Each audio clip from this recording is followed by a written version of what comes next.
بسم اللہ الرحمن الرحیم۔ آپ دیکھ رہے ہیں چینل دی پوائنٹ، میں وحید عزیز آپ سے مخاطب ہوں۔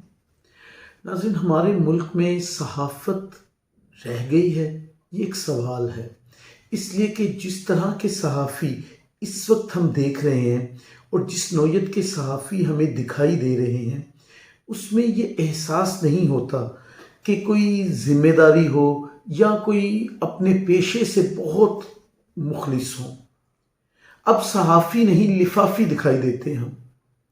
بڑی شرم کی بات ہے یہ، ایک ایسا پیشہ جس میں سچائی دکھانا مقصود ہوتا ہے، سچائی بتانا ضروری ہوتی ہے، جس میں حقائق کو ظاہر کرنا ہوتا ہے۔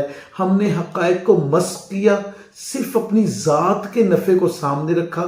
ملک داؤ پر لگتا ہے، قوم داؤ پر لگتی ہے، قوم کے لیے جو مفید چیزیں وہ داؤ پر لگتی ہیں، یا کچھ بھی کہہ لیجئے۔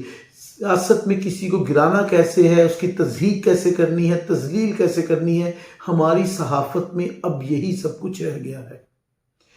یہاں تک کہ اب جو صحافی اپنے آپ کو بہت بڑا صحافی کہتے ہیں، میں تو خیر صحافی نہیں لفافی کہتا ہوں، صحافی ان کو کہنا میرے نزدیک اس پیشے کے ساتھ بہت بڑی غداری ہے۔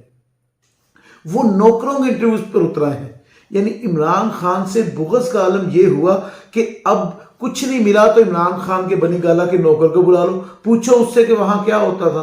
انسان عقل سے کام لے۔ اگر بشرا بی بی اتنی بڑی جادوگر تھی کہ وہ تصویریں دیکھتی تھی اور تصویر سے پھر سلیکشن ہوتی تھی، تو 16 ماہ 18 ماہ سے بہت پریشانی کا وقت گزارا انہوں نے، وہ اس جج پر ہی جادو کیوں نہیں کر دیتی جو ان کے حق میں فیصلہ دے دے؟ پھر اتنی مشکل اٹھانے کی کیا ضرورت ہے؟ کیا یہ جو 16 ماہ کی پی ڈی ایم کی حکومت آئی تھی، انہوں نے بشرا بی بی سے جادو کرنے کی صلاحیتیں بھی چھین لی؟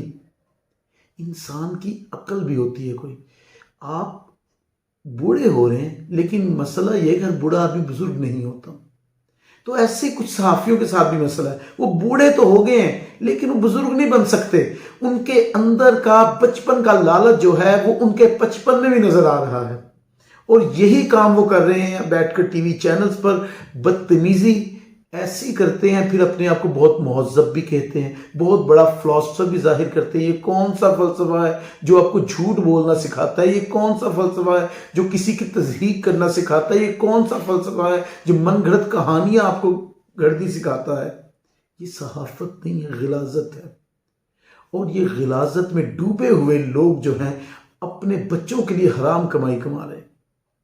صرف جھوٹ بولنا، صرف جھوٹ بولنا، صرف جھوٹ بولنا، یہ ان کی صحافت کا پیشہ ہے۔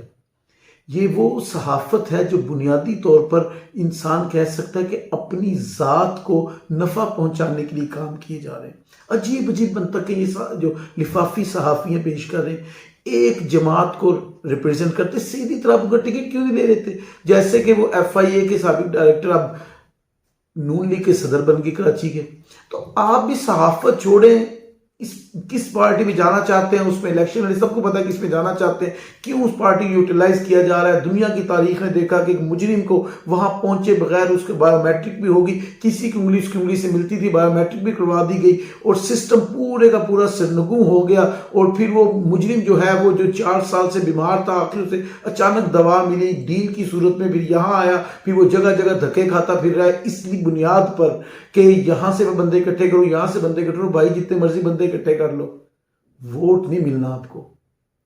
ووٹ لیڈرز کو نہیں ملنے، لوگوں نے لیڈر ڈیسائیڈ کر لیا ہوا ہے۔ لوگوں کو بہت عرصے بعد ایک لیڈر جو ہے وہ سامنے دکھائی دے دیا ہے۔ اب آپ کچھ بھی کر لیں، جتنا مرضی زور لگا لیں، آپ کوئٹہ جائیں، آپ کراچی جائیں، آپ کہیں بھی جائیں، وہاں آپ کچھ لیڈرز اپنے ساتھ شامل کر سکتے ہیں، وہ لیڈر جو ہر مفاد میں کسی کے ساتھ بھی شامل ہو جاتے ہیں۔ لوگ کہاں سے لائیں گے جو ووٹ ڈالیں آپ کو؟ پارٹی کو لیڈر سے بھرا جا سکتا ہے، بیلٹ باکس کو کیسے بھریں گے؟ یہ سوال ہے۔ نواز شریف صاحب جو ہیں لفافی صحافیوں کے سر پر چینلز پر زندہ ہیں، چینلز پر نواز شریف کو ایک نئے سرے سے دھلا ہوا انسان بنا کر ظاہر کیا گیا، لیکن ہارون رشید صاحب نے بڑی اچھی ایک بات کہی کہ 10 دریاؤں کا پانی بھی نواز شریف کے دامن پر لگے ہوئے کرپشن کے داغ نہیں دھو سکتا۔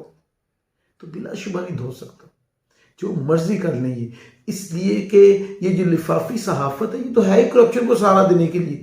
کرپشن صحافت کے لیے یہ شافی لوگ ہیں، یہ ان کو بخشنے والے لوگ ہیں اور صحافت کو غلاظت میں ڈبو کر کرپشن کا انجیکشن لگا کر یہ لوگ سمجھتے ہیں کہ بڑا کام کر رہے ہیں۔ غریدہ فاروقی عجیب منطق پیش کرتی ہیں۔ صدر نے سروے کیا تو نون لیگ ڈومینیٹ ہے۔ وہ کون سا صدر ہے لاہور میں جہاں نون لیگ ڈومینیٹ نظر آ گئی محترمہ آپ کو؟ اور کبھی اینک اتارے نون لیگ کی حمایت والی، صحافی بنے، تھوڑی دیر کے لیے صحافی بن جائے، تھوڑی دیر کے لیے اپنے دل کو ان چیزوں سے پاک کریں، سوچ کو پاک کریں، باوضو ہو جائیں اور پھر آئیں صدر چوک میں۔ چیلنج دے رہا ہوں آپ کو، میں آئیں اور مجھے دکھائیں کتنے ووٹ ہیں یہاں پہ نون لیگ کے۔ یہ میں آپ کو چیلنج دے رہا ہوں کہ آئیں اور اپنا جو آپ نے ایک سروے، خود ساختہ سروے ایک کمرے میں بیٹھ کے کر لیا نا اور پھر ظاہر کیا کہ صدر چوک میں گھومتی رہی، بی بی کبھی آئیں، آ کر وہاں دیکھیں، آپ کو اندازہ ہوگا کہ اس وقت لوگ کیا چاہ رہے ہیں۔ پرابلم یہ ہے کہ سسٹم اس وقت 70-80% عوام کو ڈینائی کر رہا ہے۔ پرابلم کسی ایک ذات کی نہیں ہے، پرابلم یہ ہے کہ سسٹم کہتا ہے جو 70-80% پبلک کہہ رہی ہے وہ غلط ہے، ہم جو سسٹم چلانا چاہ رہے ہیں وہ ٹھیک ہے۔ ایسا نہیں ہوگا، یہ سوشل میڈیا کا دور ہے۔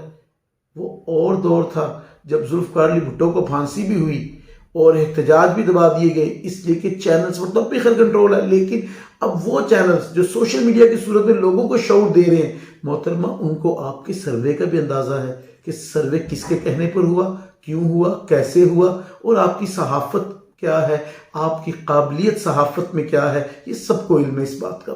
تو اس لیے آپ کی تو منطقیں عجیب ہیں، اور باقی بھی جتنے آپ کے یعنی ہم پلہ قسم کے لفافی صحافی ہیں جن کی آنکھیں بھی کم کھلتی ہیں لیکن وہ صحافت پھر بھی کرتے ہیں، اور ان کو تو چاہیے کہ عمران خان کے کتے ہی باقی بچے ہیں، ان سے بھی انٹرویو کر لیں اور شاید کوئی انہیں کلیو مل جائے ایسا، کیونکہ زور لگا لیا سسٹم نے تو ابھی تک کچھ مل تو رہا نہیں۔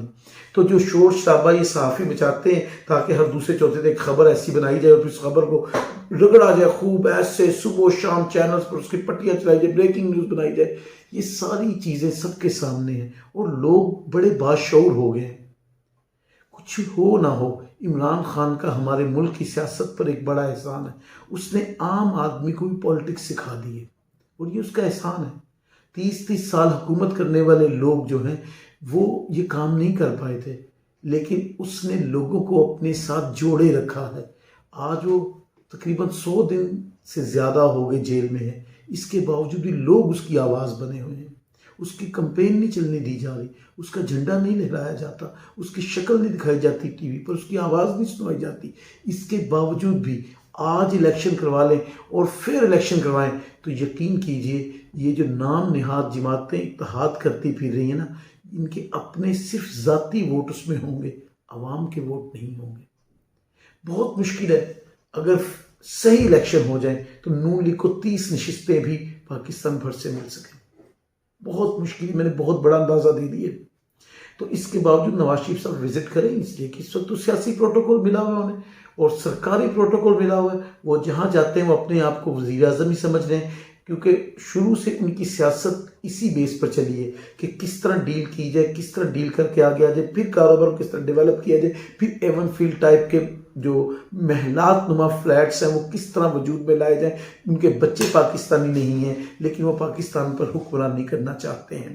یہ بڑی ایک دل دکھا دینے والی باتیں بھی ہیں نا، اگر ہم سوچیں تو بطور پاکستانی کہ ایک شخص کے بچے پاکستان کے قانون ماننے سے انکار کرتے ہیں لیکن باپ کہتا ہے میں وزیر اعظم پاکستان کا بنوں، کیونکہ میرے دل میں درد بہت ہے عوام کے لیے۔ تو وہ درد جو ہے وہ کبھی مری میں سیر کر کے کم کیا جاتا ہے، کبھی اور کہیں پر ایسی یعنی بڑی اعلیٰ قسم کی غذائیں کھا کر کیا جاتا ہے اور کبھی لگژری قسم کا سفر کر کے کیا جاتا ہے۔ یہ ساری باتیں اگر ہم سامنے رکھیں تو ایک بات کو ماننا پڑے گا کہ پی ٹی آئی بدستور نمبر 1 ہے، یہ کسی طرح کی فیور نہیں ہے۔ کوئی بھی ایمانداری کے ساتھ کسی بھی علاقے کا سروے کر لے، انشاءاللہ ہم آپ کے ساتھ چینل پہ سروے جو ہے وہ شیئر کریں گے، قریب لاہور کے مختلف شہروں سے اور اس کے بعد راولپنڈی کے مختلف شہروں سے، آپ کو اندازہ ہو جائے گا اور اللہ کو گواہ بنا کر وہ سروے کریں گے۔ کسی طرح کی کوئی فیور نہیں ہوگی، کوئی پارشلزم نہیں ہوگا، بلکہ جو عوام چاہتے ہیں وہ چیز دکھائیں گے اور وہی چیز سامنے لائیں گے۔ اور اس وقت پھر یہ جو غریدہ فاروقی کے عجیب منطق ہے یا جو لفافی قسم کے صحافی ہیں ان کو مزید کچھ نوکروں کے انٹرویوز بھی کروا دیں گے تاکہ ان کو آسانی ہو جائے مزید جھوٹ بولنے میں۔ لیکن دکھ کی بات یہ ہے کہ ایک ہی ایسی چیز تھی جس پر بلیو تھا کہ شاید وہ کچھ سٹانس لے گی، وہ تھی صحافت، مگر صحافیوں نے بھی اپنا کردار ادا نہیں کیا۔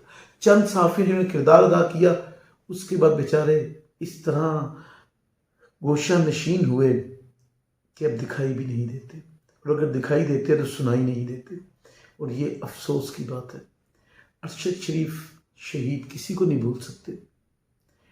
عمران ریاض خان کی آواز اب اس طرح سنائی نہیں دیتی، لیکن باز گشت باقی ہے۔ جب کوئی بات کی جاتی ہے تو اس کی باز گشت رہ جاتی ہے۔ تو ایسے ہی ہمارے ہاں اگر دیکھا جائے تو ان لوگوں نے اس صحافت کو زندہ رکھنے کی کوشش کی تھی کہ جس میں وہ بڑے بڑے مافیا سے ٹکرا گئے۔ تو یہ جو صحافی اب لفافے لے کر صحافت کر رہے ہیں، یہ تو بنیادی طور پر کسی ایک جماعت کی نمائندگی کر رہے ہیں، صحافت نہیں کر رہے۔ صحافی کیا ہے، صحافت کیا ہے، نہ تو انہیں علم ہے اور نہ یہ سمجھ سکتے ہیں۔ اللہ رب العزت نے ہدایت دے دے تو یہ اس کے کارخانے میں کسی چیز کی کمی نہیں ہے، لیکن ظاہری طور پر محسوس نہیں ہوتا کہ ہدایت کی طرف آئیں گے، اس لیے کہ لالچ اور طمع ایک ایسی پٹی ہے، جب آنکھ پر آ جاتی ہے نا تو انسان صرف ایک رخ دیکھتا ہے جس میں اس کا مفاد ہوتا ہے، باقی ہر طرف سے اس کی بینائی ختم ہو جاتی ہے۔ تو ایسا اس وقت وطن عزیز کی صحافت کے ساتھ بھی ہے۔ بہرحال پھر سے بات کو یہاں ختم کرتا ہوں کہ کسی بھی علاقے کا ایمانداری سے سروے کر لیں، اور اس کے بعد اللہ کو حاضر ناظر جان کر جو سروے میں آئے وہی اپلوڈ کریں، تو آپ کو سمجھ میں آ جائے گی کہ اس وقت کون سی سیاسی جماعت کہاں کھڑی ہے۔ میں نے آپ کو یہ بات کہی کہ آپ لاہور شہر کو لے لیجئے، جہاں اب بھی پی ٹی آئی بدستور نمبر 1 ہے۔ غریدہ فاروقی صاحبہ دوبارہ سروے کیجئے گا، ہو سکتا ہے آپ کی صحافت کچھ بہتر ہو جائے۔ ویڈیو اچھی لگی ہے تو چینل سبسکرائب کیجئے گا۔ انشاءاللہ اس ویڈیو کے ساتھ پھر ملاقات ہوگی۔ اپنا خیال رکھیے گا۔ فی امان اللہ۔